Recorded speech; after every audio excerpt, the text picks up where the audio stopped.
Deus em Cristo, Ele possa continuar abençoando a nossa noite. Livro do profeta Isaías, capítulo 6. Livro do profeta Isaías, capítulo 6, que diz assim: No ano em que morreu o rei Uzias, eu vi o Senhor assentado sobre um alto e sublime trono, e o seu séquito enchia o templo. Vamos pular agora, sabe? Vamos pular aqui para o versículo 5. A gente leu o versículo 1, a gente vai pular aqui para o versículo 5 do capítulo 6 do livro do profeta Isaías, que diz assim: Então disse eu, ai de mim que vou perecendo, porque sou um homem de impuros lábios, e habito no meio de um povo de impuros lábios, e os meus olhos viram o rei, o Senhor dos exércitos. Mas um dos serafins voou para mim, trazendo na mão uma brasa viva, que tirara do altar como a tenaz, e com ela tocou a minha boca e disse: Eis que isto tocou os teus lábios, e a tua iniquidade foi tirada, e purificado o teu pecado. Então, se a gente fosse ler esse texto aqui, se a gente fosse ler assim, fazendo um estudo e algumas observações, de forma bem básica, a gente pulou alguns versículos aqui, eu acho que foi o versículo 2, o 3 e o 4, a gente pulou logo por 5 e por 6, né? Se a gente fosse ler esse texto assim com cuidado, já que de uma maneira bem simples, já dava para a gente enumerar algumas coisas que dá para a gente observar aqui nesse texto. A primeira coisa que a gente pode, assim, de forma bem objetiva, observar nesse texto é o seguinte: é que Isaías ele foi ter essa experiência com Deus no versículo 6, no capítulo 6, aliás, né? E se você for uma pessoa observadora, um sujeito mais observador, você vai notar que o livro do profeta Isaías, antes do capítulo 6, Isaías já profetizava, né? Você vai ver que ele já estava exercendo o ministério profético ali desde o capítulo 1. Né? E no capítulo 6 foi que ele foi ter essa experiência a mais com Deus, onde ele teve aquela visão, né, dos serafins, aquela visão esplendorosa da glória de Deus. Né? Então, de forma bem breve, o que é que já dá para a gente ver? Né? Olha aí, ó, é só você usar um pouco assim o teu raciocínio. Isaías foi ter uma experiência mais profunda com Deus no capítulo 6. Mas capítulos antes, ele já exercia a função de profeta. Então, o que a gente pode afirmar? É que existe a chance, a probabilidade, a condição de nós exercermos algum tipo de ofício, dom, exercitarmos algum tipo de talento na obra, sem termos uma experiência mais profunda com Deus. Foi o que aconteceu com o profeta Isaías. Antes do capítulo 6, quando ele teve essa experiência com Deus, ele já exercia o quê? O seu ofício de profeta. Então, o que a gente pode afirmar por intermédio dessa rápida e simples observação é que existe a chance, a probabilidade, a condição de nós exercermos alguma função, algum talento, exercermos algum tipo de talento na obra de Deus, sem nós termos tido ainda uma experiência mais profunda com o Senhor nosso Deus. Foi o que aconteceu com o profeta Isaías. Desde o capítulo 1 ele já profetizava, mas somente no capítulo 6 foi que ele teve uma experiência mais profunda com o Senhor nosso Deus. Né? E aí você me pergunta, e o que é que uma experiência com Deus ela produz? Ela produziu algo no profeta Isaías. A primeira coisa qual foi? Foi consciência de quem ele era. Anota aí, ó. O profeta Isaías, por intermédio daquela observação, daquela experiência, ele teve o quê? Ele teve uma consciência de quem ele era. Onde é que a gente vai estar vendo isso? É quando ele diz assim, ó: ai de mim, que sou um homem de impuros lábios. Então você vai fazer a seguinte pergunta: o que é que uma experiência com Deus ela traz na vida da pessoa? O que é que ela proporciona?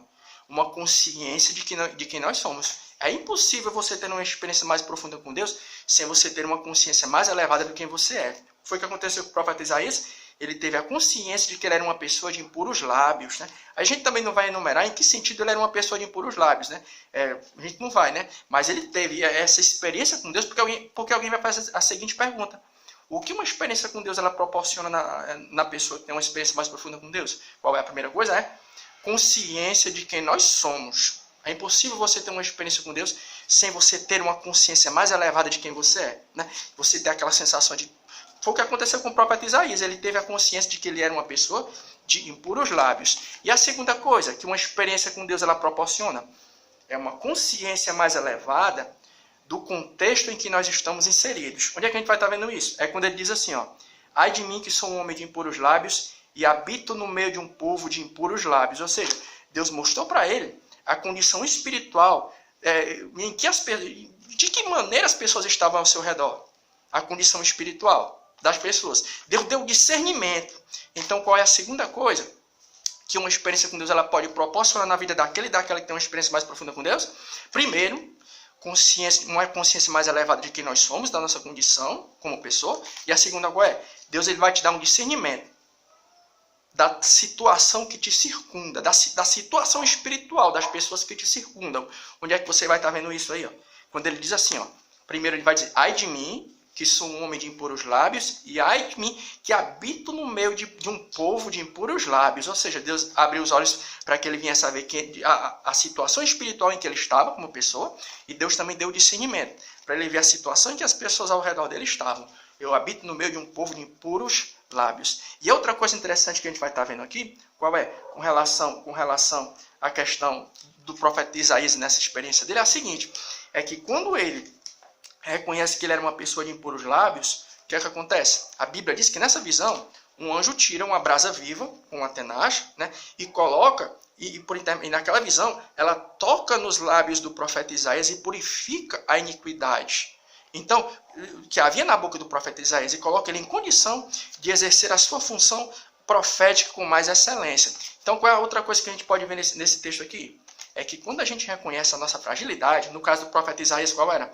Ele reconheceu que ele era uma pessoa de impuros lábios, ou seja, ele precisava que os seus lábios fossem mais consagrados, o seu modo de falar, talvez, né? A gente não vai querer também afirmar de que maneira os seus lábios eram impuros, mas ele reconheceu que havia algo em sua vida que precisava ser tocada por Deus. E no caso dele, qual foi? Foi os seus lábios. E a Bíblia diz o quê? Que quando ele reconheceu a sua fragilidade, Deus ele entra com uma providência ali. Um anjo da visão vem com uma brasa viva, toca nos seus lábios, né? E a sua iniquidade que havia em seus lábios é purificada. Trazendo uma aplicação para a nossa vida, né? O que é que acontece quando a gente reconhece as nossas fragilidades? Nós servimos a um Deus que se compadece de mim e de você. Eu não sei em que área da minha e da tua vida essa noite, porque a conversão é uma coisa que acontece por etapa. Todos os dias a gente está precisando se converter. A conversão não é uma coisa que acontece de forma instantânea. Todos nós estamos precisando de uma conversão diária. Pode ser o nosso temperamento, o nosso modo de falar. Todos nós estamos precisando passar por uma transformação dia após dia. Eu não sei em que situação você está inserido nessa noite, em que área da tua vida ela está precisando ser moldada por Deus. No caso do profeta Isaías, eram os seus lábios, e Deus ali tocou com uma brasa viva. Né? Então hoje, com certeza, nós podemos afirmar que um anjo não vai descer com uma brasa viva, né? Mas existe outra coisa que pode nos purificar da nossa iniquidade. Qual é? O sangue de Jesus Cristo. A Bíblia nos diz lá na Epístola de João que o sangue do Senhor Jesus Cristo ele é eficaz para nos purificar de toda iniquidade. Então essa noite, eu não sei qual é a área da tua vida, da minha também, que aqui ninguém é perfeito, né? Que está carecendo dela ser moldada, ser purificada, né? Mas nós cremos num Deus, o mesmo Deus que purificou os lábios do profeta Isaías ali no capítulo 6 do seu livro, lá no Velho Testamento, é o mesmo Deus que hoje está à nossa disposição, né?